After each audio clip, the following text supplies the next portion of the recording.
Nada melhor do que falar de alguma coisa quando a gente vive essa situação. E eu tenho passado, aliás, pela vida toda, por vários momentos de crise. E eu tenho utilizado estratégias para lidar com esses momentos de crise que eu aprendi ao longo de muitos anos e eu ainda não sou perfeita. Mas, pensando nisso, eu trouxe esse assunto para vocês e se você quiser aprender um pouquinho de acordo com o que eu aprendi, que é a minha experiência, fica aí comigo, galera. Para quem não me conhece, meu nome é Débora Gomes, diagnosticada com transtorno de personalidade borderline há vários anos. E estou no Instagram, @eu-não-sou-tpb, se você tiver interesse de trocar ideia, ver as postagens, conversar com outras pessoas, porque depois que eu comecei a desenvolver esse trabalho, eu conheci muitas pessoas com o mesmo problema que eu, e olha, isso ajuda pra caramba a gente não se sentir sozinho no mundo. Então, dá sua inscrição aí, aperta o sininho, vai lá no canal e tamo junto. Momentos de crise. Que é a coisa mais comum na vida de um border? Você acorda achando que o céu tá lindo, pensando que você pode, vamos pensar nesse momento agora, né? Arrumar o armário, fazer uma atividade física, fazer uma comida, tal. Daqui a pouco acontece alguma coisa ou sentimos alguma coisa e tudo isso vai pro ralo e a gente não consegue fazer nada. Gente, isso é extremamente usual na vida de um borderline e a gente não pode nos culpar, nos arrasar por causa disso, apesar de ser uma coisa tá muito conectada à outra. Mas a gente precisa entender que a gente está lutando para viver melhor com transtorno de personalidade e quanto mais houver aceitação e administração dos nossos sintomas, melhor a gente vai viver. Melhor do que com vitimismo, melhor do que com raiva, falta de esperança e tudo mais. Então, momentos de crise. Existe crise por um motivo, que a gente chama de gatilho, o motivo da crise, e existe crise sem motivo aparente. Não dá para dizer o que é pior, o que é melhor, tá? Mas eu acho que esse vídeo vai focar mais na crise com motivo. Porém, a gente pode usar as mesmas coisas para a crise sem motivo. Porque a crise sem motivo aparente, porque com certeza tem motivo no nosso inconsciente, ela é mais difícil da gente observar exatamente o que aconteceu, né? Que tá sem motivo. Então, primeiro de tudo, é muito importante que para um momento de crise, que geralmente os sintomas borderline podem ser quebrar coisas, infelizmente a automutilação, atitudes agressivas, berrar, se revoltar com as pessoas ao redor, chorar desesperadamente, achar que o mundo acabou, achar que a sua vida acabou, porque o borderline, eu gostei do que a Ana Beatriz Barbosa falou, que é que o que o borderline sente a gente tem que tirar 50%. Isso eu abro um adendo. Não é para as outras pessoas desvalorizarem o que nós sentimos. É para nós, borderlines, entendermos que estamos sentindo sempre mais do que seria o usual. Mas com o tratamento, esse percentual vai diminuindo de 50 para 40 para 30, até que eu acredito, do fundo do coração, que a gente possa sentir praticamente junto das pessoas, porque também tem muita gente com emocional intenso e tudo mais,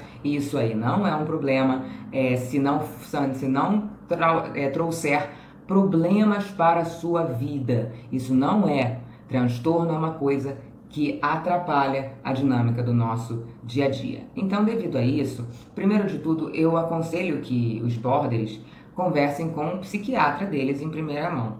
Falar como é que é a crise, descrever tudo e perguntar para o psiquiatra, se não é o caso, dele indicar uma medicação, sempre para testar, né?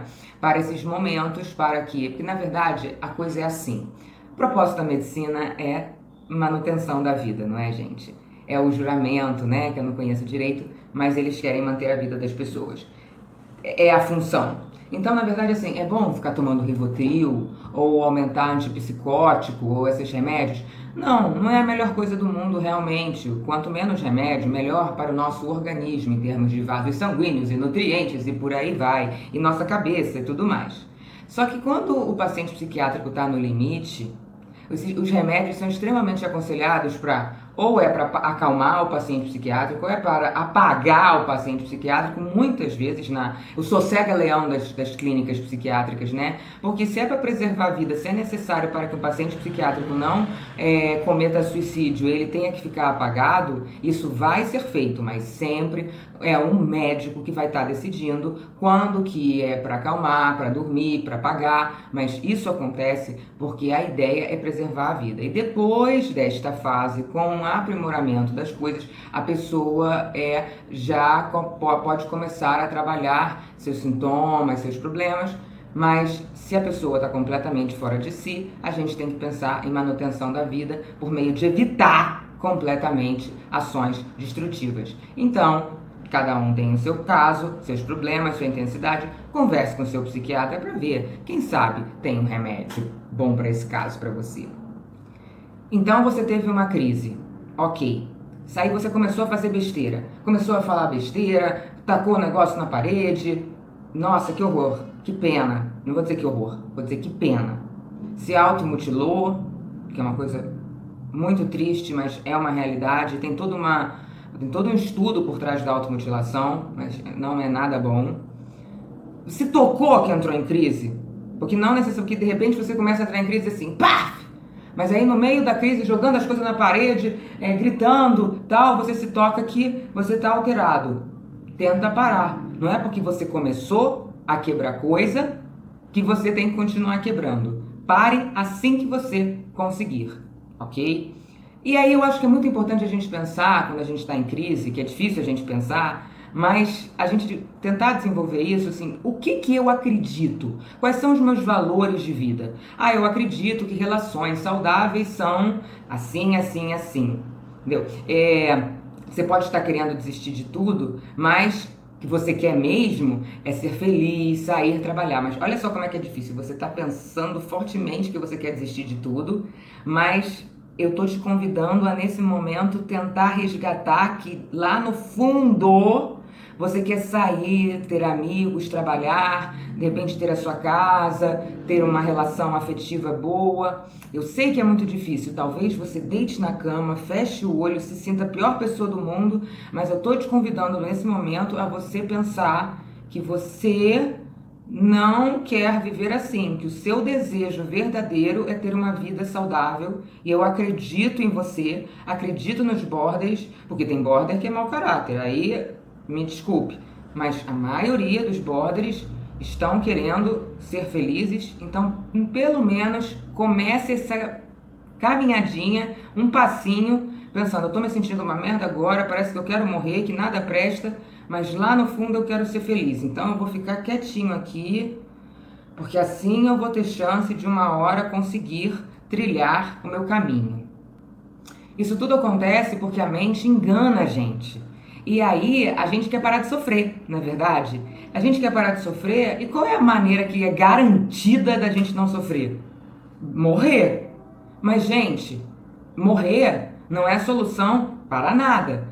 Todo mundo, com transtorno, sem transtorno, com a sua vida, entendeu? A rainha da Inglaterra sem transtorno psiquiátrico, ela vai ter os sofrimentos dela. Então todo mundo tem seus sofrimentos em maior ou menor escala. Se a gente morrer, não tem mais sofrimento. Agora, tudo que você fez até hoje na sua vida, tudo que você batalhou, que você sofreu, que você chorou, que você riu, que você conquistou, não é o lixo o lugar de todas essas conquistas maravilhosas. Então, não vamos deixar nossa mente nos enganar. Outra coisa essencial é que a crise não vai durar para sempre. Aquele jeito extremo que você está sentindo não vai ser perene. Uma bela hora você vai voltar à normalidade borderline. Que paradoxo. Mas eu tô falando que a porcaria total que você está sentindo, e o ódio que você está sentindo, e a raiva que você está sentindo tão profunda, ela não vai durar 24 horas na sua vida. Então, em vez de você ficar se culpando, se matando, pensando que nada vai resolver, que a minha vida é uma merda, que é sempre assim, que é tudo horrível, para! Nós somos diagnosticados com transtorno borderline. Isso significa oscilações de humor assim o dia inteiro.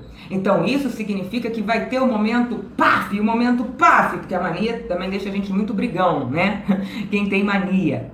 Então, e o sentimento, tudo, deixa tudo explosivo. Mas na hora que explode, é horrível. Mas não vai explodir, porque senão a gente já estaria morto. Porque se a gente vivesse sempre no topo, ou lá embaixo dos sentimentos borderline, a gente não teria nada, teria feito nada na sua vida. Eu tenho certeza, ou passando o trem, eu tenho certeza que você fez muitas coisas na sua vida. Então aceite esse momento de crise como um momento que faz parte do seu tratamento, faz parte da sua doença. Aceite, administre e espere passar. Nossa, Débora, é impossível isso pra mim. Se você exercitar de pouquinho em pouquinho, cada vez você começa. Tem um vídeo meu que eu vou colocar aqui. Como é a melhora do transtorno borderline. Não importa se você tá aqui, fez um esforço e veio pra cá. Não importa se você tá aqui, fez um esforço e veio pra cá. Sempre, qualquer esforço que a gente faz, leva a gente para a melhora. Então, não se desmotivem, porque às vezes as pessoas perguntam, Débora, como é que você consegue? Como é que você aprendeu tudo isso? Eu não sou perfeita, tenho muitos problemas, mas foi assim, trabalho de formiguinha. Só o trabalho de formiguinha fez eu chegar aqui. Não foi em um mês, não foi uma semana, não foi em 6 meses, foi em 7 anos. E, além disso, tudo que eu fazia antes, que eu já gostava de estudar psicologia e por aí mais. Então, sempre olhar crítico e pensar em se autoaprimorar, e que essa crise vai passar, nem que você precise fechar o olho, ficar quietinha e dormir. Tomar o medicamento que seu psiquiatra mandou, não tem problema. A gente administra a crise da maneira que a gente conseguir. Outra coisa que pode ser útil é conversar com um amigo, ou um psiquiatra, ou seu psicólogo, ou um familiar, mas alguém que não te julgue. Os psicólogos têm a ideia desse não julgamento, para nós nos ouvirmos. Os psiquiatras estão extremamente preparados para nos atenderem, em sua maioria. Então, às vezes você tem uma pessoa preciosa que é capaz de te ouvir sem dizer, ah, Débora, por que você está sofrendo por isso? Que besteira! Então, esse tipo de pessoa que vai julgar o que você sente, avaliar e ficar te dizendo o que você tem que fazer, não é a pessoa. Mas às vezes você tem um amigo que é uma pessoa que vai te ouvir e vai falar coisas que são para somar sem julgar. Pode ser uma boa ideia. Ou então, tá? Mas cuidado com quem a gente escolhe. Pense bem aí na sua vida.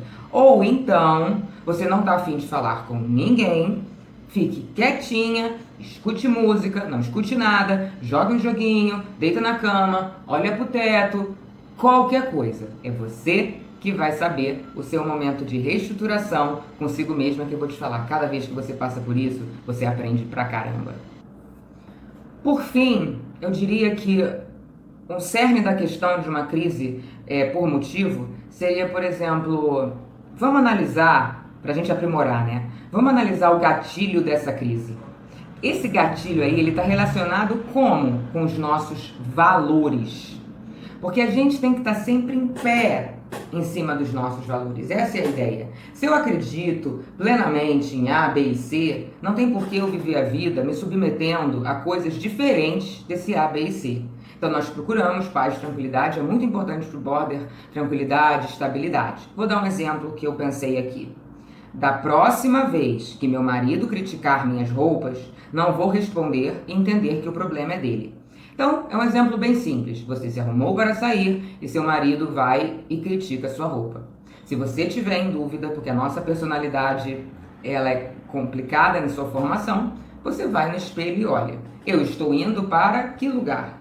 Eu estou colocando esta roupa tal. Eu estou bonita? Sim, eu estou bonita. Esta roupa está adequada para eu ir? Sim, esta roupa está adequada para eu ir.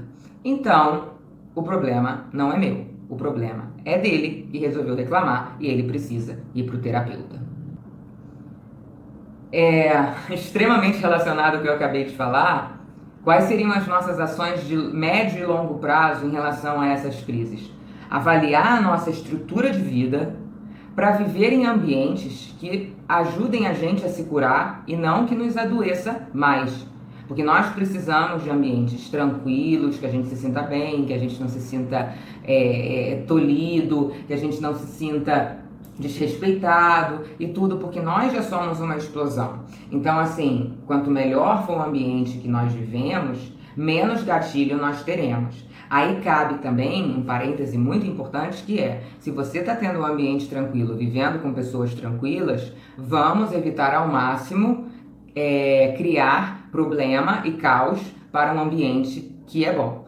Então, se você estiver naquela hora de vou explodir, vai pro quarto, cria alguma atividade para você evitar descontar em quem só te dá tranquilidade. E se o ambiente for de brigas e coisas que te fazem mal, repensar por que isso está acontecendo, se é o caso de eu mudar esse ambiente, viver de uma outra maneira, e se eu não conseguir neste momento, fazer planos. Por exemplo, eu sempre tive vontade de morar sozinha porque eu achava que eu teria mais estabilidade, paz, morando sozinha quando eu era adolescente. Eu tinha loucura para ter meu apartamento. E aí, desde que eu comecei a trabalhar, eu sempre fui juntando dinheiro para comprar o meu apartamento. É claro que depois surgiram outras questões, como a dificuldade de viver sozinha, estar sozinha, mas o que eu estou dizendo é que eu sentindo problemas na minha adolescência, na minha juventude, eu estava, em vez de gastar dinheiro com um monte de coisa, juntando para, na frente, ter um ambiente e uma vida que mais tivesse a ver positivamente com a minha situação, sendo que eu nem sabia de transtorno borderline, mas eu sentia ele, né, gente? Isso aí é muito pano pra manga, reestruturação de vida, e eu vou parar por aqui agora porque o tema são os momentos de crise, e me dá um feedback se isso ajudou de alguma maneira. Até a próxima, um beijo, galera!